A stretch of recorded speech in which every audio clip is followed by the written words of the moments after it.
Hello दोस्तों, इस podcast में हम जानेंगे यूएस में इन्वेस्ट करने के बेस्ट तरीकों के बारे में। हालांकि पिछले एपिसोड में हमने आपको बताया था कि आप MON100 ETF के ज़रिए यूएस में इन्वेस्ट कर सकते हैं, लेकिन मार्केट फॉल होने के कारण MON100 ने रिसेंटली काफ़ी नेगेटिव रिटर्न्स दिए हैं। लगभग लोगों को 15 से 20% के बीच में नेगेटिव में रिटर्न्स मिले हैं। नेगेटिव रिटर्न मीन्स उनको नुकसान हुआ है, लॉस हुआ है। तो उसका क्या कारण है वो भी हम इस पॉडकास्ट में जानने की कोशिश करेंगे और जानेंगे कि और क्या अल्टरनेटिव हैं और कौन से ETFs हैं जिनके ज़रिए हम यूएस में इन्वेस्ट कर सकते हैं और यूएस में हमें इन्वेस्ट क्यों करना चाहिए। इन सब चीज़ों के बारे में हम इस पॉडकास्ट में डिस्कस करते हैं। तो सबसे पहली बात, MON100 के नेगेटिव रिटर्न्स देने के लिए यूक्रेन और रसिया का वार, जो कि काफ़ी समय से चल रहा है और वो अभी अपने काफ़ी नाजुक मोड़ पर आ चुका है। टेंशन दोनों देशों में काफ़ी बढ़ी हुई है। रिसेंटली यूक्रेन ने रसिया का जो ब्रिज है, जो पुल है जो कि रसिया को क्रीमिया से कनेक्ट करता था, वो उड़ा दिया। अब ये क्लियर नहीं है कि यूक्रेन ने ही उड़ाया है, बट लोगों का मानना ऐसा है कि कहीं ना कहीं यूक्रेन का उसमें हाथ है। बट कुछ भी हो, पर उस मामले की वजह से अभी टेंशन बहुत ज़्यादा बढ़ी हुई है। इवन कुछ लोगों का तो ये मानना है कि ये वर्ल्ड वॉर 3 को भी ट्रिगर कर सकता है। हालांकि वर्ल्ड वॉर ना हो तो ही बेटर है पूरी दुनिया के लिए। दूसरा सबसे बड़ा कारण है यूएस में इन्फ्लेशन। यूएस में अभी इन्फ्लेशन काफ़ी हाई रेट पे है और उसको कंट्रोल करने के लिए फेडरल रिज़र्व बैंक लगातार इंटरेस्ट रेट बढ़ाते जा रहा है और इस इंटरेस्ट रेट बढ़ने के कारण लोगों का रुझान बॉन्ड मार्केट की तरफ बढ़ रहा है। लोग गवर्नमेंट बॉन्ड्स में ज़्यादा इन्वेस्ट कर रहे हैं, बैंकों में डिपॉजिट कर रहे हैं, बॉन्ड्स में इन्वेस्ट कर रहे हैं और अपना पैसा इक्विटी मार्केट से निकाल रहे हैं। पैसा इक्विटी मार्केट से निकलेगा तो नॉर्मल सी बात है कि इक्विटी मार्केट फॉल होगा, जिसके कारण कि इंडेक्सेस फॉल होंगे। और इसी प्रकार से यूएस में जो इंडेक्स है नैस्डैक 100, वो भी फॉल हुआ है। उसके साथ साथ S&P 500 है, डाउ जोन्स है, सारे इंडेक्सेस फॉल हुए हैं। हालांकि अगर आप आज देखोगे वर्ल्ड की सारी इंडाइसेस नेगेटिव में है, कोई भी इंडाइसेस वर्ल्ड की पॉजिटिव में नहीं है। तो इससे यही समझ में आता है कि शायद रिसेशन आने वाला है और अगर रिसेशन आता है तो वर्ल्ड की पूरी इंडाइसेस नेगेटिव में और जाएंगी और हो सकता है कि यहाँ से 10-20% और फॉल हो जाए या ज़्यादा भी हो सकता है। बट हमको या किसी को भी ये पता नहीं रहता है कि मार्केट कितना फॉल होगा।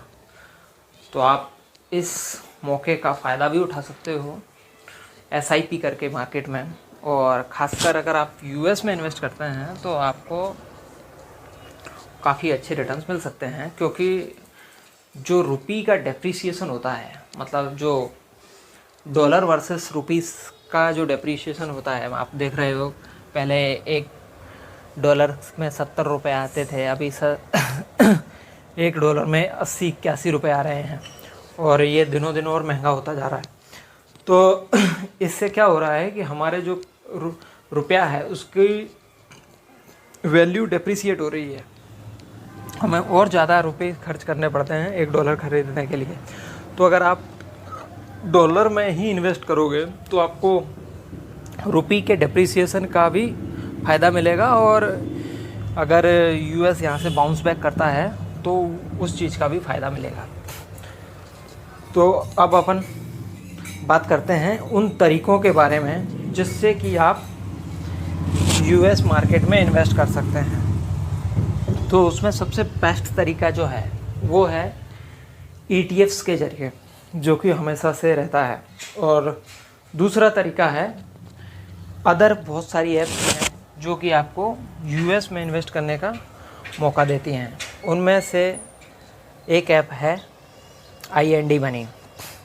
वैसे वेस्टेड भी है जो कि आपको यूएस में इन्वेस्ट करने का मौका देता है, बट मेरा पर्सनल ओपिनियन ऐसा है कि IND मनी ज़्यादा सिंपल है, ज़्यादा बेस्ट है और इजी टू अंडरस्टैंड करने के लिए है। लेकिन IND मनी जब आप US में इन्वेस्ट करते हो तब वो आपसे कोई चार्ज नहीं लेता है। लेकिन जब आप US से मनी विड्रॉ करते हो तो आपसे वो करंटली $5 चार्ज करता है। तो $5 लगभग 400 रुपये के आसपास होते हैं।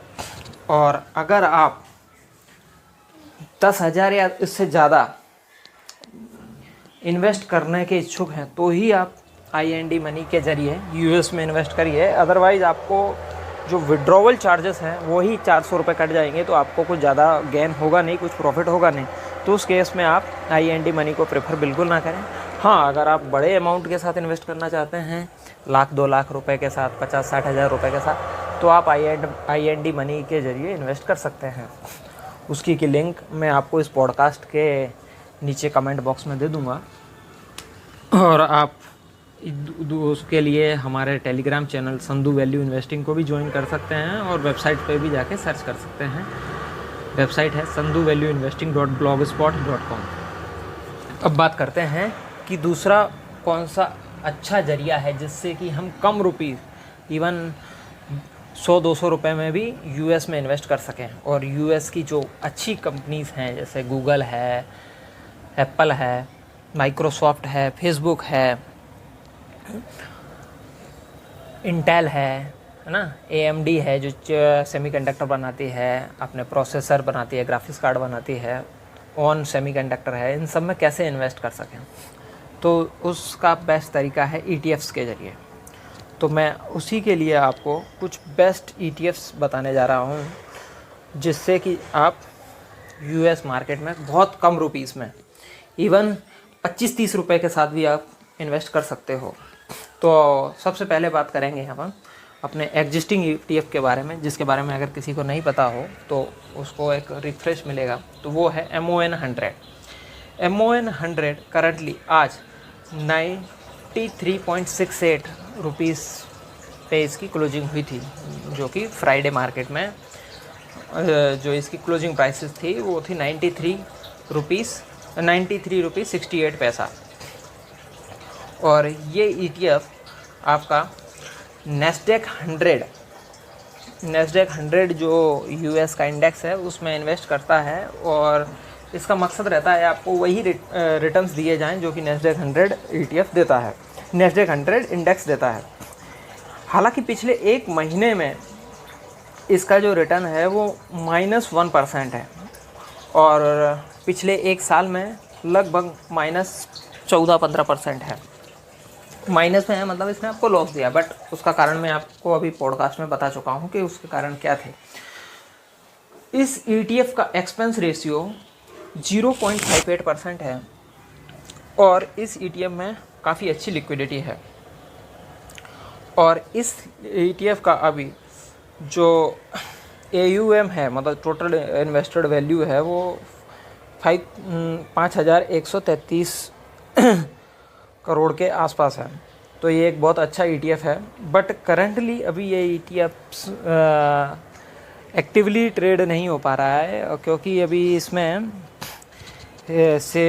सेबी का एक कंट्रोल लगा हुआ है जिसमें कि ये अपनी मैक्सिमम वैल्यू पे पहुंच चुका है US में इन्वेस्ट करने के लिए। तो आप इस ETF में या फिर आगे जो मैं ETF आपको बताने वाला हूं उसमें से किसी भी ETF में आप जब इन्वेस्ट करने वाले हों तो उस ETF की पहले NAV देख लें, पर्टिकुलरली उस वेबसाइट पे जाके जिसका कि वो ETF है। जैसे MON100 मोतीलाल ओसवाल का ETF है, तो आप मोतीलाल ओसवाल की वेबसाइट पे जाएं और उस ETF की NAV देख लें और इस ETF को इसकी NAV प्राइस के आसपास ही या NAV प्राइस पर ही परचेज़ करने की कोशिश करें। मतलब आप लिमिट ऑर्डर लगा के परचेज़ करें, ना कि मार्केट ऑर्डर। दूसरा हमारा जो ETF है वो है मफांग, MAFANG एक काफ़ी शानदार ETF है। ये ETF मिराई एसेट्स की तरफ से है। इस ETF का कंप्लीट नाम Mirae asset NYSE MAFANG plus ETFs है। और इस ETF का मकसद है आपको वो रिटर्न प्रोवाइड करना जो कि YSE MAFNG प्लस ट्राई आपको देता है। ये ETF काफ़ी शानदार कंपनियों में इन्वेस्ट करता है और बहुत ही अच्छे रिटर्न्स आपको देता है। इस ETF का भी पिछले एक महीने का रिटर्न नेगेटिव में है, -1.64, और एक साल का रिटर्न -24% है। मतलब आप देख सकते हो कि मार्केट में करेक्शन आने के कारण, जो कि जियोपॉलिटिकल टेंशंस हैं और क्राइसिस हैं, उन सब के कारण पिछले एक साल में इसने नेगेटिव में 24% के रिजल्ट्स दिए हैं। मतलब अगर किसी ने पिछले एक साल से अगर इसमें रिटर्न क्या इन्वेस्ट किया है तो उसका नेगेटिव में रिटर्न है। और इसका एक्सपेंस रेशियो भी 0.64% है और लिक्विडिटी काफ़ी हाई है। अगला जो ETF है वो है MASPTOP50। अगर आप इन ETFs में इन्वेस्ट करना चाहते हो तो मैंने जो आपको ETF का नाम बताया है वो एग्जैक्ट नोट डाउन कर लें, ताकि आप जब आपके ब्रोकर के अकाउंट्स पे, जैसे कि काइट पे, जीरोधा पे, अगर आप जब सर्च करते हो तो आपको प्रॉब्लम ना हो इन ETFs को सर्च करने के लिए। तो मैं दोबारा से इसका नाम रिपीट करता हूँ, MASPTOP50। ये ETF करंटली 25 रुपीज़ 91 पैसा, मतलब लगभग 26 रुपये के आसपास आपको मिल रहा है। और ये ETF भी मेराई एसेट्स की तरफ से है।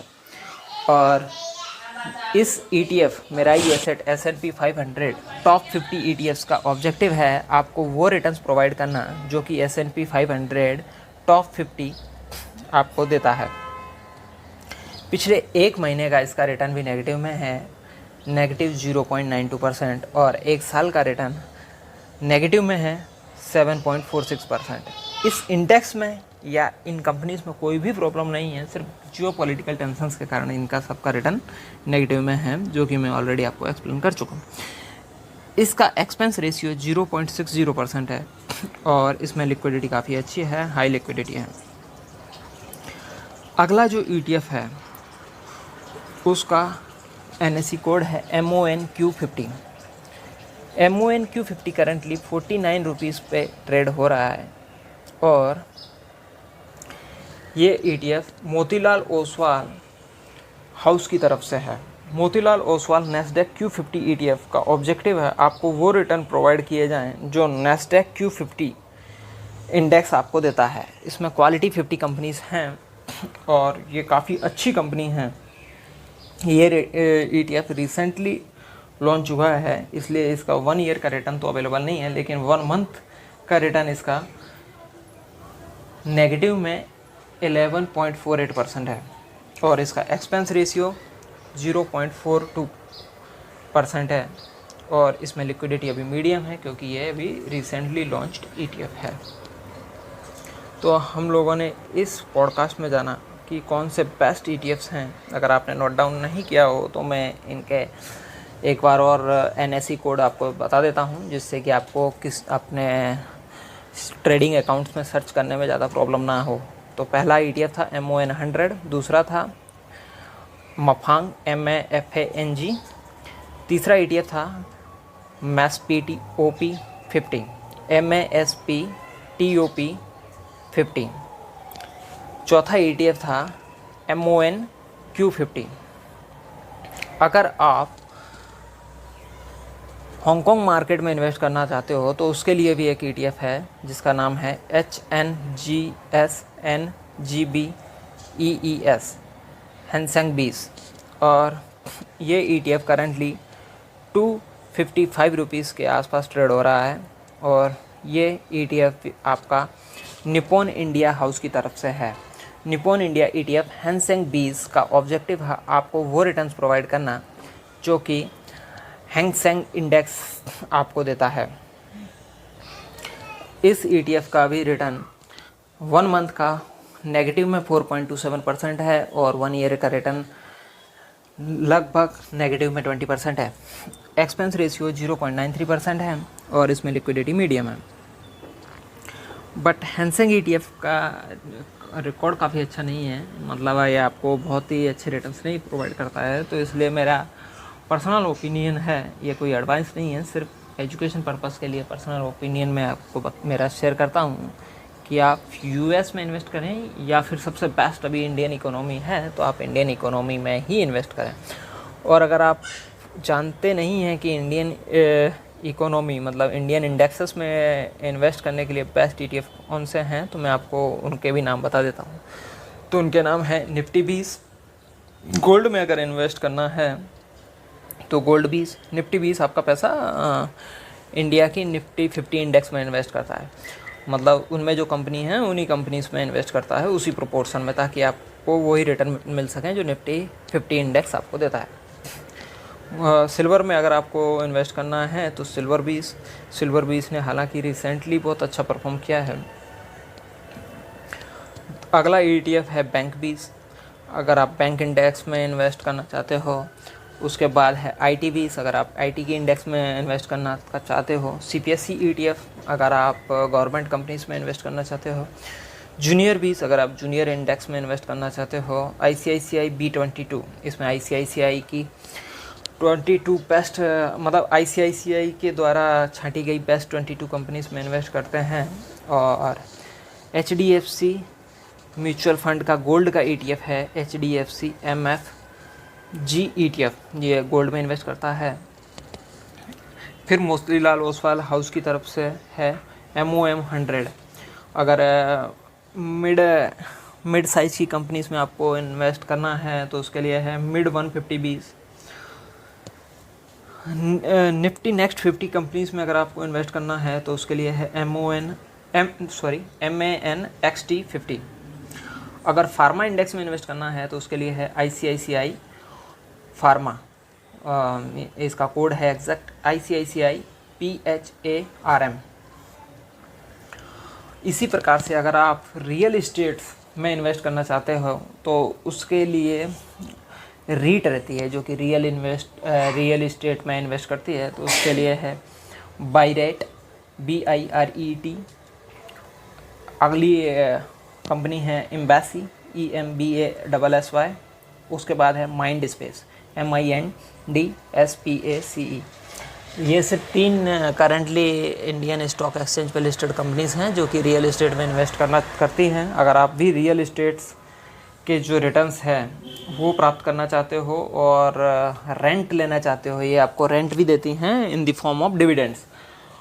और ये सिर्फ 3 ही कंपनी है जो इंडिया में लिस्टेड हैं, तो उनका नाम मैं आपको दोबारा रिपीट करता हूँ। बायरेट BIRET, embassy EMBASSY, mind space MINDSPACE। अगर आप इंडिया की 500 बेस्ट कंपनीज में इन्वेस्ट करना चाहते हो तो उसके लिए है ICICI 500। ये कुछ बेस्ट ETFs थे जिसके के ज़रिए आप इन्वेस्ट कर सकते हैं। इस पॉडकास्ट को अपने दोस्तों के साथ शेयर कीजिए, इसको लाइक कीजिए और दोबारा से सुनिए अगर आपको किसी भी ETF को समझने में प्रॉब्लम हुई हो और उनके नाम अगर आप नोट डाउन नहीं कर पाए हों इन्वेस्ट करने के लिए। मेरे हिसाब से आपको अपने पोर्टफोलियो का कुछ परसेंटेज में पैसा, अगर आप अच्छा रिस्क लेना चाहते हो ग्लोबल इक्विटी में डाइवर्सिफाई करके अपने पैसे को, तो लगभग 5-10% या आपकी चॉइस के हिसाब से जो आपको अच्छा लगे उतना पैसा इन्वेस्ट कर सकते हो US इकोनॉमी में भी। और अगर आप ज़्यादा रिस्क नहीं लेना चाहते हो ग्लोबल इक्विटीज़ में इन्वेस्ट करके, तो आपको फिर भी अपने पोर्टफोलियो का लगभग 1 से 2% पैसा हमेशा US में इन्वेस्ट करना चाहिए।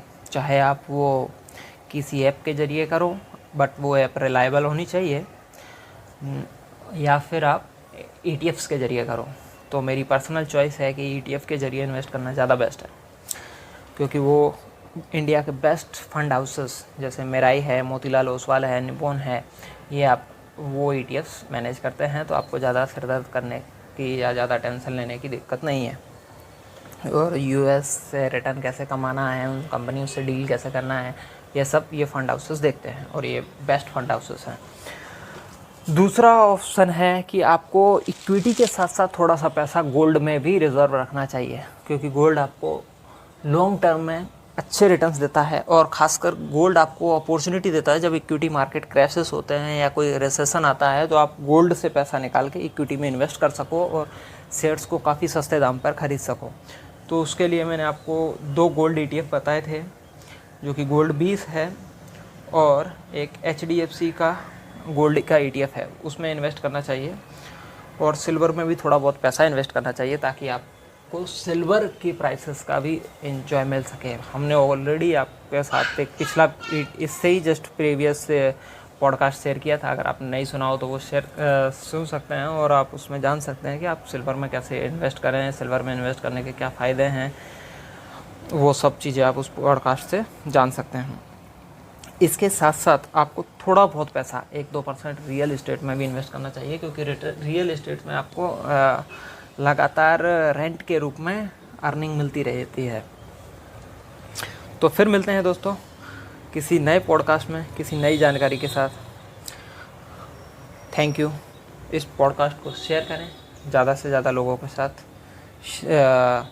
शेयर करें और पॉडकास्ट को लाइक करें। धन्यवाद।